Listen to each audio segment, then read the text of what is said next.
right now, if you go on the street, I actually did this. I went in Honolulu down to the street where all the tourists go. And I put on a tie and I had a clipboard and I did an opinion survey. Good afternoon, sir. I want to do an opinion survey about what you think about yoga. You know, so then I would ask all these questions. Well, how long have you known about yoga? Where did you hear it from? Do you practice yoga? Did you ever teach yoga? Da, da, da, da. And in the middle there, someplace, I would say, and what about the Hare Krishnas? Right? And I got a uniform negative opinion of the Hare Krishnas from just about every single person that I contacted, over 90%. So that was when I realized, this was back in 2002, that was when I realized we cannot promote our mission as a Hare Krishna thing. So I decided, I'll use the Om Namo Bhagavate Vasudevaya, the Dvadasaksha mantra, which is just as good as Hare Krishna. Almost as good. It's good enough to start with anyway, huh? Compared to where most people are at, it's really good. So, you understand? I'm not changing the teaching. They're accusing me of changing the teaching. I had to do that. It was a practical necessity because 90% of intelligent adults would reject us immediately if I had used the Hare Krishna brand. We still chant Hare Krishna. We still teach Hare Krishna, Maha Mantra, and all that, if you're following the regulative principles. And that's another thing. And there's quotes in Prabhupada's books that state this. If you're not following the regulative principles, if you're not educated in this esoteric teaching of the Vedas, don't chant the Hare Krishna mantra.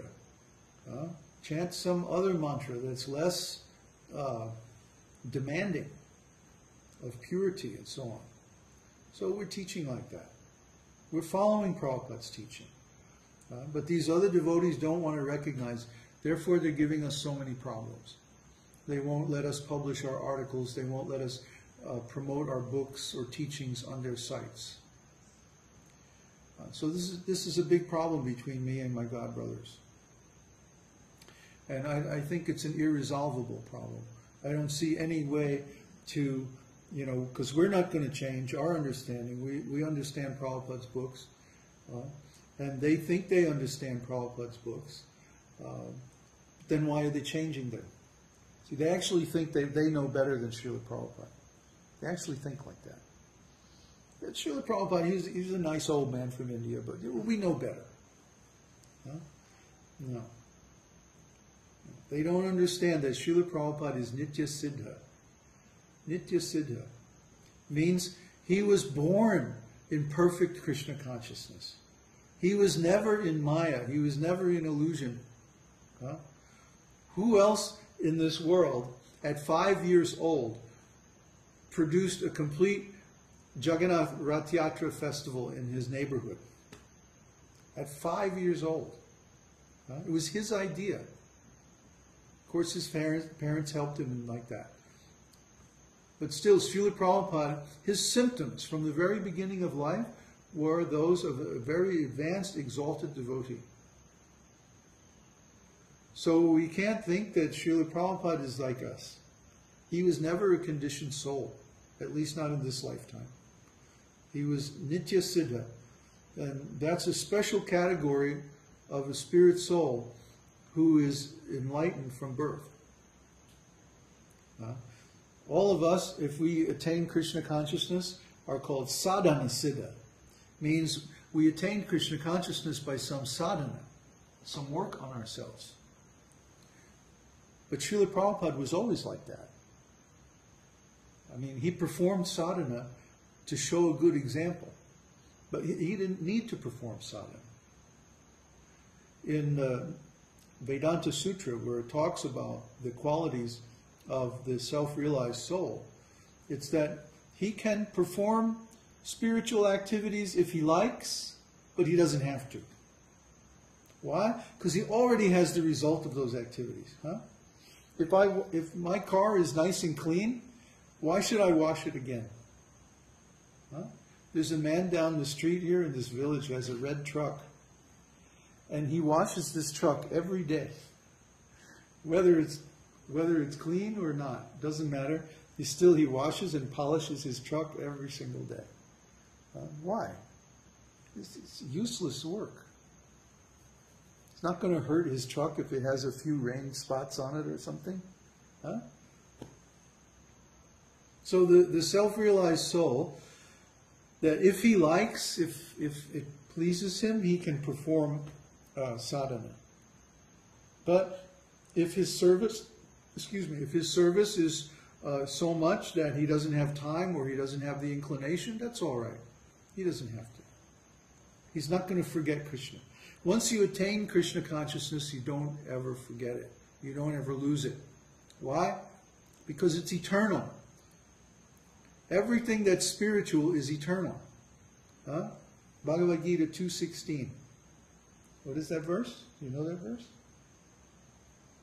Of the things that are existent, there is no cessation. Those that are non-existent, there is no endurance. The seers of truth have. Seers have determined this. Yes. How? They know the nature of both. They know the nature of both. They know the nature of the material energy and they know the nature of the spiritual energy. The material energy is always temporary. It's always changing. It's always going through some transformation. But the spiritual energy is eternal, without beginning or end. Always the same. So when you realize the spiritual energy, your consciousness is on that spiritual platform. That means no change. Huh? No transformations. All transformations finished. Because you have the ultimate transformation, which is back to the original consciousness. So Srila Prabhupada never had to perform any sadhana. He was always in exalted spiritual consciousness. He didn't have to go through any process to get that way. So when Srila Prabhupada sometimes joked, or sometimes was sarcastic, or sometimes to prove a point, he would do something like, one time the devotees were on the train in India. And it was like their first time in India. Yeah. So they were all excited and they were talking a little bit nonsense. And so Prabhupada started examining the latches on the window. And then he began to talk to his devotee. Just see, this latch is so cleverly designed. You move it this way, and simply by the shape of this thing, then it catches on that, and it closes the window, and like that. And the devotees are all going like, what is this? You know? But Prabhupada was showing that every moment you should apply your intelligence to make advancement in Krishna consciousness. Don't sit and talk nonsense. Because if you don't have it, then your first priority should be to get it. Your first priority should be to do the sadhana and get the understanding, and then do the practice and get it. So he was showing, don't waste a moment, and be curious about how things work. Well, he was giving example by his own personal behavior. He did that a lot. The devotees didn't understand. They thought that he should always be giving precepts.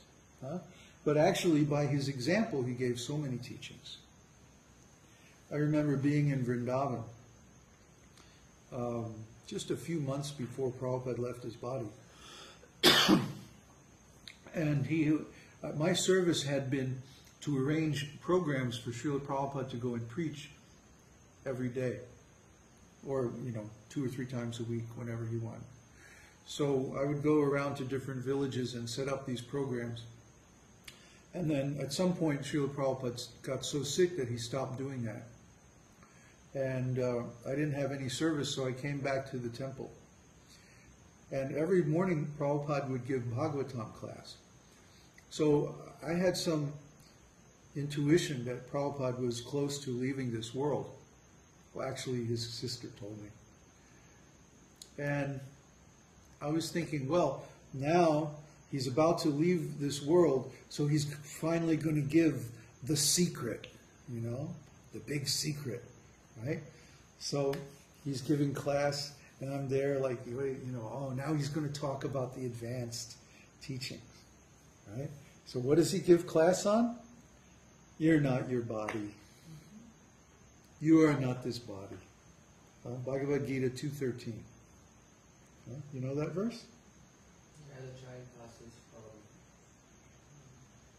As the soul passes from childhood to youth to old age in this body, similarly the soul passes to another body at the time of death. The self-realized soul is not bewildered by this change. He gave class on that verse.